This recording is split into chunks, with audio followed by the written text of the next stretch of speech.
मैं बीच में नहीं बोलना चाह रहा था, पर आपने 4 मिनट बोल दिया, अब मुझे भी 4 मिनट चाहिए, मैं गिन रहा हूँ। नहीं, आप उनकी बातों का जवाब देना चाहते हैं, अपने सवाल पूछना चाहते हैं? मैं पहले उनकी बात ले जाना चाहती हूँ, मैं पहले उनकी बात का जवाब दूंगा। वैक्सीन की बात का?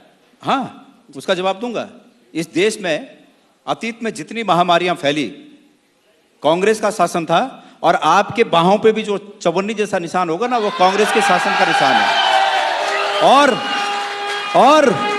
और ये भी बता दूं आपको, अभी तक जितनी सरकारें आई, सभी सरकारों ने मुफ्त टीकाकरण किया, मुफ्त।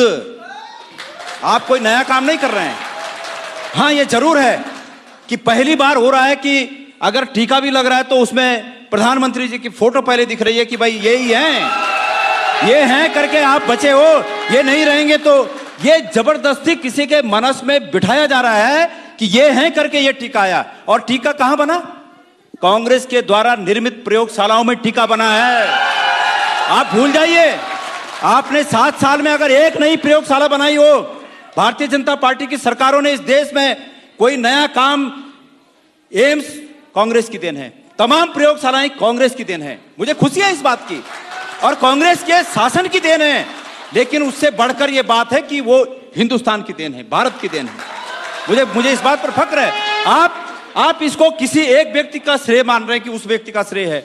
माननीय कौशिक जी, ये हमारी बाहों पर बने ये चवन्नी जैसे निशान ये दर्शाते हैं कि अतीत में भी ऐसी बीमारियां आई और उस समय की सरकारों ने बिना प्रचार के मुफ्त में पूरे देश के लोगों का टीकाकरण किया। अब आप विकास की बात कर रहे हैं, आप बड़े जोर शोर से कहते हैं कि ऋषिकेश से और कर्णप्रयाग की रेल लाइन हमारी उपलब्धि है। आपकी खाक उपलब्धि है, आप दूसरे के कामों पर कब्जा करने की कोशिश कर रहे हैं। आपको याद दिला दूं, और यह कोशिश नहीं होनी चाहिए। हम इस कोशिश का पुरजोर विरोध करेंगे। आप विकास करिए, वो विकास कार्यों के नाम लीजिए, हमें खुशी होगी। लेकिन ऋषिकेश कर्णप्रयाग रेल लाइन, एंटनी जी ने उसका शिलान्यास किया, यूपीए 2 की सरकार में उसके लिए बजट पारित हुआ, काम चालू हुआ। अब आपके समय में वो पूरा हो, अच्छी बात है, लेकिन दूसरे के कामों पर श्रेय मत लीजिए। केदारनाथ का पुनर्निर्माण, मैं केदारनाथ का अध्यक्ष था, श्वेता जी, मैं अध्यक्ष था वहां, और प्रत्यक्षदर्शी हूं वहां का, और भगवान केदारनाथ की कसम खा के कह सकता हूं, वहां जितना पुनर्निर्माण हुआ हरीश रावत जी मुख्यमंत्री थे उनके कार्यकाल में हुआ।